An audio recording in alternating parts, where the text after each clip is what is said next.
وزارة الصحة المصرية، وبأكد أنها المصرية، بتقول بقى إيه؟ بتقول إن مصر نموذج إقليمي في دعم صحة اللاجئين وتعزيز الجاهزية للالتزامات الإنسانية.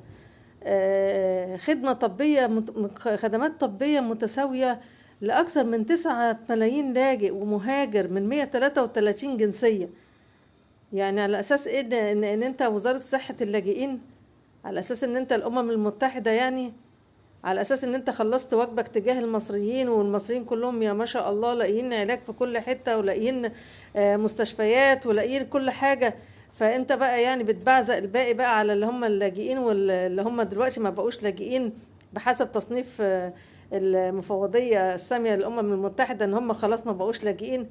لكن انت مصر برضه تصرف عليهم على اساس ان انت الفلوس يعني كتيره، واحنا ما عليناش ديون ولا حاجه، ولا قاعدين نتداين كل شويه، ولا قاعدين نشوف هنسدد ديون اللي علينا امتى ولا ازاي.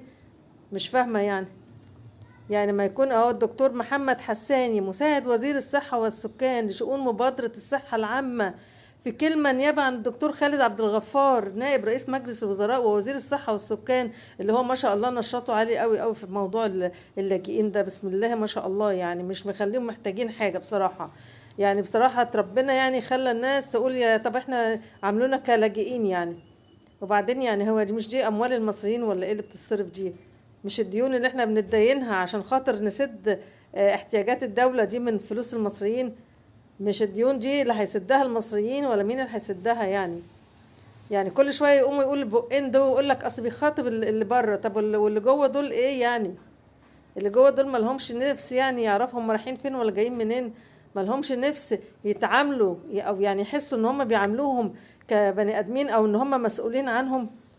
يعني انا بصراحه مش عارفه، يعني كل شويه ورشه عمل دوليه ياكدوا لهم ان احنا اللاجئين احنا حاطينهم في عينينا. امال منين بتقولوا هتمشوا اللاجئين وكل واحد يروح على بلده فين؟ يعني انتم مكملين بقى. وبعدين بيقول لك اوضح حساني ان التجمعات الانسانيه تتصارع عالميا واقليميا مع ازمات نزوح حاده في السودان وغزه وسوريا واليمن، مما يتطلب تضامنا جماعيا. التضامن ده مش لاقيينه غير في مصر هنا. فين التضامن الجماعي الجماعيا ده؟ بس كان اوروبا مدياك مش عارفه 200 مليون ولا كام كده، يعني حاجه كده فكه يعني. بس كان لسه في مركب اهو غرقان بمصريين قدام سواحل اليونان عشان الناس طفشانه، الشباب مش لاقي شغل عشان سيادة اللاجئين اللي واخدين كل حاجة دلوقتي. هو انا مش فاهمة، طب في ايه يعني؟ انا عايزين إيه؟ نرحل كلنا، ناخد احنا كلنا مركب يلا ونتكل على الله نسيب لكم البلد، ولا نعمل ايه؟